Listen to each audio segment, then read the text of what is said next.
What is good, world? You have tuned in to another episode of the Double Edge Factor. I am your host, Rod Manuel, and peace and blessings unto you. Before we get going, be sure to like, follow, and hit that subscribe button, because the more positive interactions you put out there, the more they push this podcast to people who've never heard it before, which allows us to grow and have a better impact on more people around the world. So I would really appreciate it if you would do me that huge favor. Today, we're diving into something that touches every single one of us in some kind of way, often with us not even realizing it. We're talking about the fine line between comfort and complacency, and why so many of us cross that line without even knowing it. Now, before you tune me out, think about it this way. This is not another hustle culture. It's not a rant about never being satisfied. Stick with me here, please. This is really about understanding the difference between healthy comfort, the kind of complacency that slowly erodes our potential, our relationships, and our purpose. Let's start with a question. When was the last time you felt truly comfortable? I mean, genuinely at ease, content, peaceful.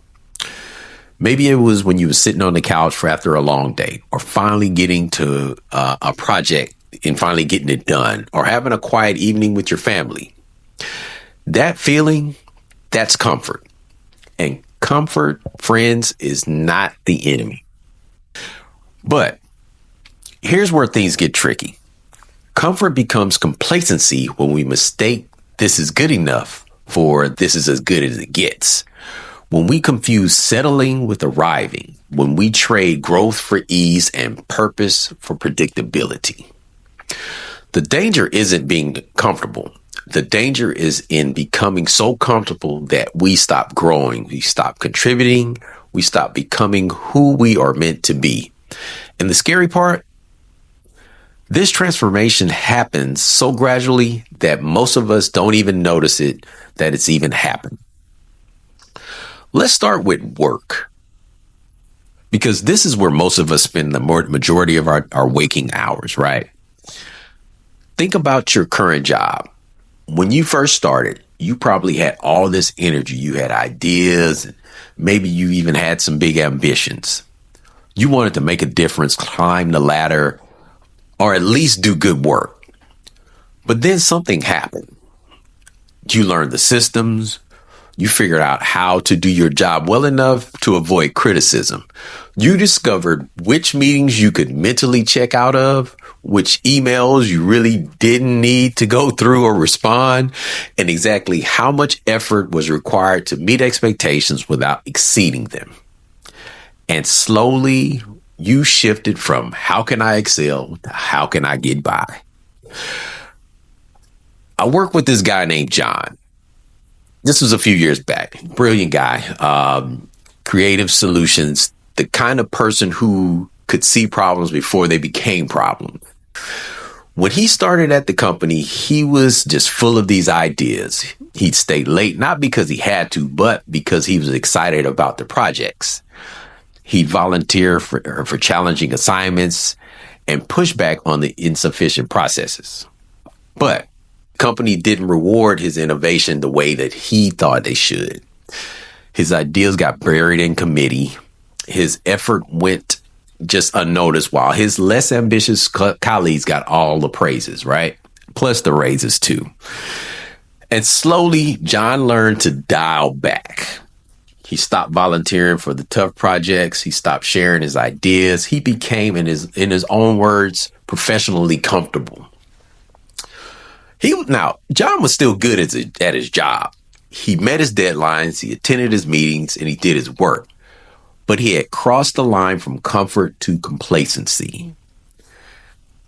The tragedy wasn't that he was failing. It was that he was succeeding at the wrong things. You see, workplace complacency doesn't look like laziness. It looks like competence without curiosity. It looks like you're doing your job without doing your best. It looks like showing up without stepping up. And the comfortable paycheck and the predictable routine, the familiar challenges, they all conspire to make complacency feel like wisdom. But here's what we miss. When we choose comfort over growth in our work lives, we're not just shortchanging our employers or even ourselves. We're wasting the talents we've been given. We're trading our potential impact for the illusion of security. Now let's talk a little bit about family, because this is where comfort/complacency, that confusion can be most devastating, precisely because it's wrapped in love. Family relationships are meant to be our safe harbor, the place where we can be ourselves without performance or pretense. And that's a beautiful thing. That's really necessary. But somewhere along the way, many of us mistake emotional comfort for relational complacency. Take marriages, for instance. Remember the early days of your relationship? You listened intently to everything your partner said. You'd ask questions about their day, their dreams, their fears. You planned surprises, wrote notes, made efforts to show love in ways that mattered to them. You were interested. You were engaged. You were growing together. But then life happened. Work got busy. Kids came along. Bills piled up. Routine set in. And gradually you shifted from how can I love better to you know I love you. From tell me about your day to how was your day? All of this delivered while scrolling through your phone. From planning dates to saying you should plan a date. You become comfortable. And comfort in a marriage isn't bad. It's actually a sign of trust and security. But when comfort becomes complacency, when you stop intentionally investing in the relationship because it feels stable, that's when marriages fail dramatically. They just gradually fade. I think about Sonia. I'll just say Sonia for now. A friend who came to me frustrated with her marriage. We're fine, she said. We don't fight much. We handle the kids okay. We pay the bills. But I feel like we're roommates more than lovers. When did we stop trying? The answer was gradually, then suddenly. Gradually, they stopped asking deep questions and settled for the surface conversations. Gradually, they stopped planning time together and just hoped it would happen naturally. Gradually, they stopped growing as individuals and as couples because growth requires intentionality and intentionality requires energy. And energy was best being spent over everything except the most important relationship in their lives. The same thing happens with parenting. We start out with such intentions. We're going to be present. We're going to be engaged, intentional parents, right? We're going to have meaningful conversations, create family traditions, model good values, but then the daily grind sets in. You got football and basketball practice, homework battles, meal planning, bedtime routines. And before we know it, we're managing our kids instead of mentoring them. We're solving their immediate problems instead of developing their character. We're keeping them busy instead of helping them become. Parental complacency doesn't look like neglect. It looks like being too comfortable with surface level relationships with our children. It looks like assuming they know we love them without showing them in ways they understand. It's like being physically present but emotionally absent. Checking the boxes of a good parent without checking in on their hearts. So, talk a little bit about everyday life. Maybe, just maybe, the most insidious place where we mistake comfort from complacency is in the small, everyday areas of our lives. These are the places where the stakes feel lower, so our guard is down. But these small compromises often reflect and reinforce larger patterns. Take your physical health, for instance. Most of us know what we should do, eat better, exercise regularly, get enough sleep, manage your stress. And many of us do okay with the things for a little while. We find a routine that works, we see some results, and we feel pretty good about our choices. But then we get comfortable with pretty good. We stop pushing ourselves in workouts because our current routine is fine. We stop being intentional about nutrition because we're not gaining any weight. We stop prioritizing sleep because we're functioning okay on 6 hours. We're comfortable with acceptable. So we're not pursuing optimal. The problem is that with physical health, standing still is actually moving backwards. Our metabolism slows, our strength decreases, our energy diminishes, not dramatically, but gradually. And because the decline is slow, we just adjust to it. We attribute decreased energy to getting older rather than getting complacent. We accept aches and pains as normal rather than preventable. Or consider personal growth. Most of us were learners at one time in our lives. We'd read books that challenged us, had conversations that expanded our thinking, pursued hobbies that stretched our abilities. But then we found our tribe, developed our opinions, settled in our preferences. We became comfortable with what we know and who we are. And let me just say this. There's really nothing wrong with knowing yourself and having convictions. But when comfort with our current understanding keeps us from remaining curious, when our certainty closes off from growth, when our preferences become prisons, that's when we've crossed from comfort to complacency. I see this in people who stop reading anything that might challenge their political views, who surround themselves only with the people who think like they do, who dismiss new ideas with consideration because they're different from their current beliefs. They're comfortable in their worldview, but they've become complacent about truth seeking and growth. So why does this happen? Why do we consistently mistake comfort for complacency? I think it's because growth is hard and comfort is easy. Growth requires energy, risk, discomfort, uncertainty. Comfort offers predictability, ease, familiarity, safety. And in a world that often feels chaotic and demanding, the pull toward comfort is natural and understandable. But here's what we miss. True comfort, the kind that brings peace and rest and restoration, is actually built on foundation of growth and contribution and purpose. The comfort that comes from knowing and using your gifts, investing in what matters, and becoming who you are meant to be, that's life. That's giving comfort. The comfort that comes from avoiding challenge, minimizing efforts, and settling for less than your potential, that's not really comfort at all. It might feel comfortable in the moment, but over time it creates restlessness, a sense that something is missing, a nagging feeling that life is passing you by. Real comfort comes when being uncomfortable in service of something meaningful. Real rest comes after real work.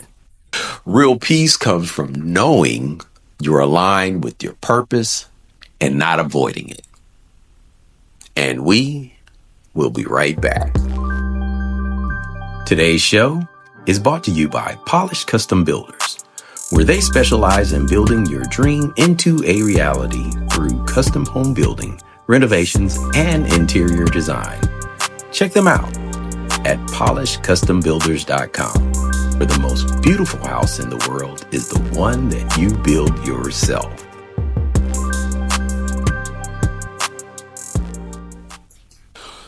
And we are back. So, how do we enjoy the good gift of comfort without falling into the trap of complacency? First, we need to redefine what we mean by comfort. Instead of seeing comfort as the absence of challenge, We can see it as the presence of purpose. Instead of equating comfort with ease, we can equate it with alignment. Instead of thinking comfort means avoiding discomfort, we can understand that the true comfort often comes from temporary discomfort, and that's in the service of long-term growth. Second, we need to build regular check-ins, just regular check-ins into our lives, in our work. Just ask yourself, how am I growing?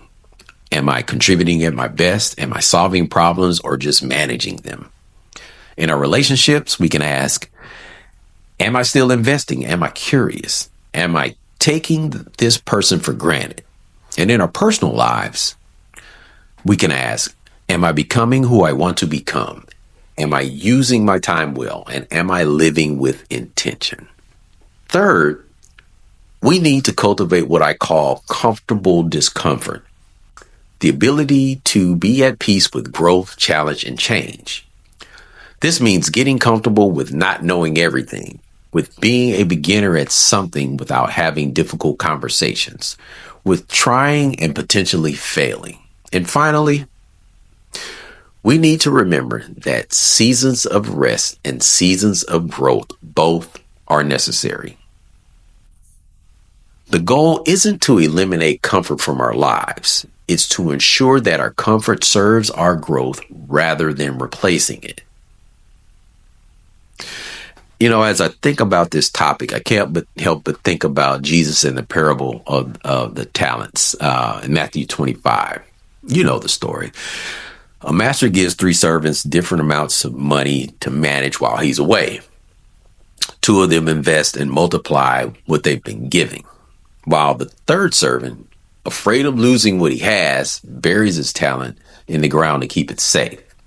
So, fast forward, when the master returns, he commends the 2 who took risks and multiplied their talents. But the one servant who played it safe, who was comfortable with maintaining rather than growing, he had some harsh words for him. He called him a wicked and lazy servant. Yeah, saying you should have put my money in the bank or something, made a deposit with it. So he wasn't stealing, he wasn't squandering. He was just comfortable. Comfortable with keeping things as they are. Comfortable with avoiding risk. Comfortable with maintaining rather than growing. But the master's response suggests that when we're giving gifts, talents, opportunities, relationships, resources, the expectation isn't to preserve it, it's to multiply it. It's not to just maintain it, it's growth. It's not just comfort, it's contribution. And I think this applies to every area of our lives. Our careers, they're not just about earning a paycheck. They're about using our abilities to create value, solve problems, and serve others. Our relationships aren't just about personal happiness. They're about loving well, growing together, creating something beautiful that reflects God's love. In our daily lives, it's not just about getting by. It's about being a good steward of the life that you've been given in a way that honors the giver. So go back to the servant who buried his talent. Thought he was being wise and safe. He was comfortable with his choice, but he had mistaken comfort for faithfulness, safety for stewardship. So as we wrap up today, I want to leave you with this thought. The most comfortable life is not the easiest life. It's the most purposeful life. The deepest rest comes from not avoiding challenge, but from knowing you're facing the right challenges.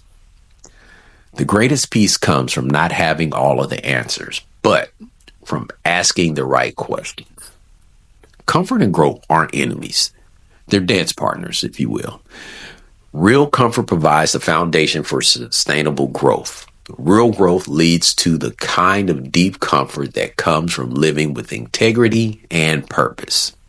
So, as you go out into the week, I want to challenge you to examine your own life. Where have you gotten comfortable? Where might that comfort have slipped into complacency? What would it look like to choose growth over ease, contribution over comfort, or purpose over predictability. Not in every area all at once. That's just a recipe for burnout. But one area at a time. One relationship, one habit, one dream that you've put off on a shelf because you felt safer that you just do it later. Remember, God didn't give you your talents, your opportunities, your relationships, your very life itself so that you could bury them in the ground for comfort. He gave them to you to invest, to multiply, to use his glory and for the good of others. And here's the beautiful paradox. When we stop trying to create our own comfort through complacency, when we trust God enough to step into the discomfort of growth, we find a deeper, more lasting comfort that we even thought possible. So let me close with these words, Philippians 4:19. And my God will meet all your needs according to the riches of his glory in Jesus Christ. Notice, he didn't say he'll meet all your wants for comfort and ease. It says he'll meet your needs. And sometimes what we need most is not comfort, but courage. Not ease, but growth. Not safety, but purpose. Trust that when he who began a good work in you will carry it into completion. Trust that his plans are for your good, even when it's not easy. Trust that true comfort comes from not avoiding his calling, but embracing it.